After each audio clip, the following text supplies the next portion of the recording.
नमस्कार दोस्तों, मेरा नाम है डॉक्टर नेहा जोशी और आप देख रहे हैं मेरा YouTube channel doctor Neha Joshi care clinic. आज के वीडियो में हम बात करने वाले हैं जो भी आपने मेरे को टॉपिक प्रोवाइड कराए थे लाइव सेशन के दौरान। जितने भी लोगों ने कमेंट किया था और जिनके कमेंट या जिनके टॉपिक थे वो इंटरेस्टिंग थे या जिसके बारे में मैंने ऑलरेडी वीडियो नहीं बनाया है, उन सारी चीजों को मैं यहाँ इस हफ्ते में कवर करूंगी और कोशिश करूंगी जितने भी आपने सवाल पूछे थे उन सारे सवालों का मैं जवाब दूं। तो सबसे पहला जो सवाल था जिसके बारे में आज का टॉपिक है वो है यूरेथ्रल स्ट्रक्चर के बारे में। यूरेथ्रल स्ट्रक्चर क्या है? यानी कि पेशाब की नली का जो पेशाब पास करने की जो रास्ता होती है उसका सिकुड़ जाना, थोड़ा सा बीच में कहीं पर नैरो हो जाना, पतला हो जाना। ये जो डिसीज है ये क्यों होती है, इसके लिए होम रेमेडीज कौन कौन सी हैं, आयुर्वेदिक ट्रीटमेंट क्या है और मॉडर्न में इसका क्या ट्रीटमेंट है, इन सारी चीजों के बारे में हम बात करेंगे। प्लीज मेरा वीडियो पूरा देखिए। वीडियो अच्छा लगे तो लाइक का बटन जरूर दबाइएगा, दूसरों के साथ शेयर करें और प्लीज मेरे चैनल को सब्सक्राइब करें। और अगर आप मेरी पर्सनल लाइफ के बारे में जानना चाहते हैं तो आप मेरे फेसबुक पेज पर भी क्लिक कर सकते हैं, उसकी लिंक मैंने डिस्क्रिप्शन में दे रखी है। चलिए चालू करते हैं कि यूरेथ्रल स्ट्रक्चर है क्या। जैसा मैंने अभी बताया कि जो पेशाब पास करने की जो रास्ता होती है, पास करने की, बनने की नहीं, बनता तो ब्लैडर में है, किडनी में है, उसके बाद ब्लैडर में स्टोर होके रहता है।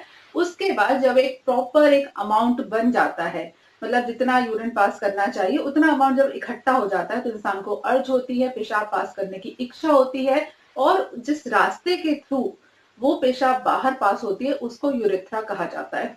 इस पूरे रास्ते में चूंकि मेल और फीमेल में इसकी साइज डिफरेंस होती है और ये डिसीज है वो ज्यादातर मेल को होती है। फीमेल में चूंकि यूरेथ्रा का साइज काफी छोटा होता है इस वजह से उसमें ये प्रॉब्लम नहीं होती है। मेल में कभी कभी क्या होता है, किसी भी कारण से जब यूरेथ्रा का ये जो पूरा रास्ता है ये बीच में कहीं पर थोड़ा सा पतला हो जाता है, नैरो हो जाता है, जिसकी वजह से यूरिन प्रॉपर तरीके से पास नहीं हो पाती, तब इसको यूरेथ्रल स्ट्रक्चर कहा जाता है। अब ये डिसीज होती क्यों है? जैसे मैंने बताया कि बीच के रास्ते में कुछ हो रहा है। अब कहीं पर भी अगर कोई चीज सिकुड़ रही है उसके कारण क्या हो सकते हैं? बहुत ही कॉमन सेंस की बात है, सिंपल से कारण होते हैं। या तो ब्लड में कोई इन्फेक्शन है, इन्फेक्शन की वजह से वहां पर स्वेलिंग आ गई है और स्वेलिंग आने की वजह से वो रास्ता सिकुड़ गया है, नॉर्मल सा रीजन है। दूसरा बहुत ही कॉमन रीजन होता है कि उस रास्ते के ऊपर बाहर से कोई प्रेशर डाल रहा है। भाई अगर कोई पानी की नली है उसके ऊपर से कोई हम ईंट रख देंगे, पत्थर रख देंगे तो ऑब्वियसली वो सिकुड़ जाएगी। ऐसे ही हमारे शरीर में होता है, जो यूरिन पास करने की जो रास्ता है अगर उसके ऊपर कोई वजन आ जाए, कोई ट्यूमर आ जाए, कोई गांठ डेवलप हो जाए, कोई सिस्ट डेवलप हो जाए या फिर उसके ऊपर की जो संरचना है उसमें स्वेलिंग आ जाए जिसकी वजह से वो उस रास्ते को दबाने लगे, तो भी यूरेथ्रल स्ट्रक्चर हो सकता है। इसके अलावा एक तीसरा कारण होता है वो आइडियोपैथिक, पता नहीं किस वजह से है। और जो किसी वजह से जो कभी कभी क्या होता है, जैसे मान लीजिए मेल को कोई इन्फेक्शन हुआ तो उन्होंने जो होता है ना पेशाब पास करने वाली नली डलवाते हैं, है ना, जो ब्लैडर में नली डाली जाती है, कभी कभी जो पेशेंट बेड रेस्ट पर होते हैं उनको डाली जाती है, या फिर किसी और कारण से डॉक्टर ने कोई एग्जामिनेशन किया जिसके लिए उसने यूरेथ्रा में किसी भी तरीके का कोई भी इंस्ट्रूमेंट इंसर्ट किया। वो पाइप हो सकता है जांच के लिए, कोई पतला सीजर टाइप का हो सकता है, या कोई भी XYZ उन्होंने कोई आपका चेकअप किया।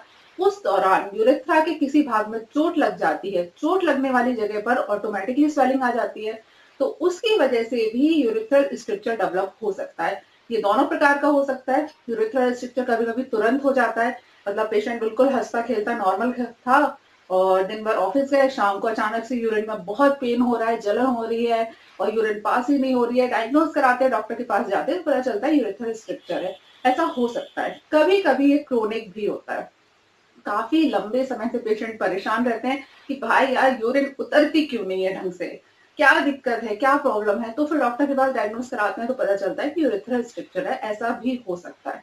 इसके सिम्टम्स कौन कौन से होते हैं? सिंपल सा सिम्टम है जो मैंने अभी आपको बताया कि पेशाब उतरती नहीं है।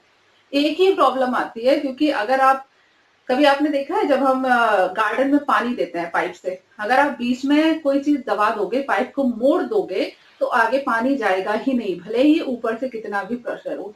तो यूरेथ्रल सॉरी यूरेथ्रल स्ट्रक्चर में बीच में दबाव है, तो दबाव आने की वजह से क्या होता है कि जो आगे यूरिन निकलनी चाहिए, पास होनी चाहिए, वो नहीं होती है। होती है तो बहुत ही पतली धार के रूप में होती है, उसका प्रेशर सही से नहीं रहता और चूंकि अब यूरिन पास नहीं हो पाती है इसकी वजह से यूरिन में इन्फेक्शन हो जाता है। तो फिर फीवर, जलन, खुजली और और भी जितने जो इन्फेक्शन वाले सिम्टम होते हैं, भूख का ना लगना, दर्द का होना, इस तरीके के सिम्टम भी आ जाते हैं। इंपॉर्टेंट सिम्टम एक ही होता है कि जो यूरिन है वो प्रॉपर तरीके से पास नहीं हो रही है। अगर ये प्रॉब्लम है आपको तो प्लीज डॉक्टर को जाके दिखाइए। हो सकता है आपको यूरिथ्रल स्ट्रक्चर की प्रॉब्लम हो। ऐसा नहीं है कि अगर यूरिन की प्रॉब्लम है तो यही होगा, बहुत सारी और डिसीज भी होती है। खासतौर से स्टोन जो होता है, पथरी जो हो जाती है ब्लैडर में या फिर यूरिथ्रल में जो फंसी हुई पथरी रहती है, तब भी आपको ये सिम्टम आ सकता है। तो ये किस वजह से है ये डॉक्टर डिसाइड करेगा। अब आपने डिसाइड कर लिया, आपको पता चल गया। और कई बार क्या होता है मॉडर्न में इसमें एंटीबायोटिक वगैरह का ट्रीटमेंट देते हैं। अच्छा है, अगर किसी और कारण से यूरिथ्रल स्ट्रक्चर डेवलप हुआ है तो फिर एंटीबायोटिक ट्रीटमेंट से काफी अच्छा रिजल्ट आता है। लेकिन कभी कभी जब वो क्रोनिक हो जाता है, किसी किसी पेशेंट को बार बार यूरिथ्रल स्ट्रक्चर डेवलप होता रहता है और कोई रीजन समझ में नहीं आता, ऐसी कंडीशन में आयुर्वेदिक ट्रीटमेंट ट्राई करना ज्यादा अच्छा होता है। मतलब तुरंत है तो आप एंटीबायोटिक भले ही ले लें, डॉक्टर को दिखाएं, लेकिन अगर क्रोनिक प्रॉब्लम है, बार बार ऐसा हो रहा है, एक साल में 6 से 7 बार आपको ये प्रॉब्लम आ चुकी है, तो आयुर्वेदिक ट्रीटमेंट लेना ज्यादा बेहतर होगा आपके लिए। आयुर्वेदिक ट्रीटमेंट में डेफिनेटली आयुर्वेदिक डॉक्टर को दिखाइए, उसके हिसाब से वो आपकी कंडीशन देखेंगे और डायग्नोस करेंगे क्या प्रॉब्लम है, कौन सा ट्रीटमेंट देना है। कुछ आयुर्वेदिक होम रेमेडीज या फिर मेडिसिन जिनका प्रयोग आप घर पे कर सकते हैं वो मैं आपको यहाँ बता देती हूँ। पहली मेडिसिन है गोक्षुरादि गुग्गुल। बहुत ही सिंपल सा नाम है गोक्षुरादि गुग्गुल। आसानी से मिल जाती है, टैबलेट फॉर्म में आती है और 250 mg की 250 मिलीग्राम की इसकी एक टैबलेट होती है। इसकी दो टैबलेट, दो सुबह दो शाम को, खाना खाने के बाद पीस कर याद रखिएगा। अगर डायरेक्टली टैबलेट लेंगे तो उससे कोई फायदा नहीं होगा, इसको पीसना बहुत ज्यादा जरूरी होता है। तो 2 टैबलेट ले, उसको पीस ले, या तो पीस नहीं सकते हैं तो फिर दांतों में रख के उसको चबा लीजिए, उसके बाद में ऊपर से पानी लीजिए। तो ये दो टैबलेट सुबह शाम खाना खाने के बाद पीस कर आप पानी के साथ में प्रयोग करेंगे तो आपको इस प्रॉब्लम में फायदा होगा। दूसरी मेडिसिन चंद्र प्रभावटी, जिसके बारे में मैंने आपको पिछली बार भी बताया था कि चंद्र प्रभावटी जो मेल और फीमेल के नीचे के ऑर्गन है, मतलब रिप्रोडक्टिव ऑर्गन होते हैं, उसमें काम करता है। अब चूंकि यूरेथ्रा रिप्रोडक्टिव ऑर्गन तो नहीं है, लेकिन चूंकि ये आदमी का भी नीचे का ऑर्गन है और पेनिस के अंदर ही होता है, पेनिस एक इम्पॉर्टेंट ऑर्गन है, तो ये जो चंद्र प्रभावटी है इस बीमारी में भी बहुत अच्छा काम करती है। चंद्र प्रभावटी दो टैबलेट सुबह शाम खाना खाने के बाद गर्म पानी से भी ले सकते हैं, अदरवाइज शहद और घी के साथ मिलाकर भी आप प्रयोग कर सकते हैं। ये दो सिंपल सी आयुर्वेद मेडिसिन है जिसका प्रयोग आप बिना डॉक्टर को दिखाई कर सकते हैं। इसके अलावा बहुत कुछ होता है, त्रिविक्रम रस होता है, वंग भस्म होती है, अभ्रक भस्म का प्रयोग किया जाता है। इन सब का प्रयोग विदाउट डॉक्टर को दिखाए आप मत करिए, क्योंकि साइड इफेक्ट भी हो सकते हैं। दो मेडिसिन आप बिना डॉक्टर को दिखाए खरीद सकते हैं, और हाँ, इन दो मेडिसिन का प्रयोग भी मैक्सिममली 1 महीने तक आप प्रयोग करें। तीसरी मेडिसिन जिसका प्रयोग कर सकते हैं वो है पुनर्नवा का काढ़ा। पुनर्नवा का काढ़ा मार्केट में बना हुआ अवेलेबल हो जाता है, आसानी से मिलता है। इसको दो चम्मच यानी कि 10 ml की मात्रा में दिन में 2 बार खाना खाने के बाद आप प्रयोग करें। इसके अलावा गोक्षुर का काढ़ा, पुनर्नवा का काढ़ा और गोक्षुर का काढ़ा दोनों को मिलाकर भी प्रयोग कर सकते हैं, अलग अलग भी प्रयोग कर सकते हैं, दोनों में ही काफी ज्यादा फायदा होगा। और हाँ, पुनर्नवा और गोक्षुर की टैबलेट भी मार्केट में आसानी से अवेलेबल होती है, तो अगर आपको काढ़ा लेने में प्रॉब्लम है तो आप टैबलेट का प्रयोग कर सकते हैं। इन सब का प्रयोग 1 मंथ, 30 दिन से ज्यादा मत करिएगा बिना डॉक्टर को दिखाए, अदरवाइज आपको साइड इफेक्ट भी हो सकते हैं। एक होम रेमेडीज मैं बताती हूँ जिसका प्रयोग आप कर सकते हैं। वो होम रेमेडी है कि जो अरंडी के पत्ते होते हैं, अगर आपको आसानी से अरंडी का पेड़ मिल सके कहीं पे, तो जो अरंडी के पत्ते होते हैं इसको आप बॉईल कर लीजिए अच्छे से, पानी में रख के आप इसको बॉईल कर सकते हैं। और जब इसके पत्ते अच्छे से गल जाए तो इस पानी को छानिए और दिन में 1 बार इस पानी को आपको पीना है।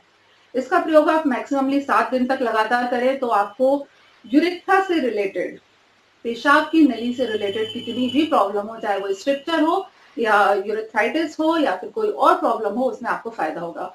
अरंडी के पत्ते लेने हैं, ताजे पत्ते, अगर आपको उसका पेड़ मिल जाए तो, और इसके पत्तों को पानी में उबालिए, उबालना बहुत देर नहीं है, 5-10 मिनट तक उबालिए जिससे थोड़ा सा अच्छे से वो गल जाए।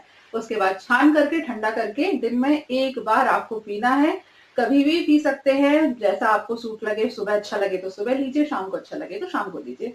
इसका प्रयोग आप करिएगा तो आपको यूरिनरी ट्रैक से रिलेटेड जितनी प्रॉब्लम है उसमें फायदा होगा। बहुत ही सिंपल होम रेमेडी है, इसका प्रयोग आसानी से किया जा सकता है। तो आई होप ये सारी एडवाइस आपके लिए काम की साबित हुई हो। प्लीज मेरे वीडियो पे लाइक का बटन जरूर दबाइए, कमेंट करिए, शेयर करिए और मेरे फेसबुक पेज पर भी विजिट करिए। प्लीज वहां पर आप मेरी पर्सनल लाइफ से रिलेटेड कुछ शायद वीडियो देख सके, मेरे डॉग्स को देख सकेंगे और अदर देन वीडियो भी शायद कोई स्टफ मैं वहां पे डालती रहती हूँ, तो प्लीज उसको भी जरूर देखिएगा। चलिए आज के लिए इतना ही, कल दोबारा मिलूंगी आपसे इंटरेस्टिंग टॉपिक के साथ में, तब तक के लिए stay healthy and be happy. Good bye.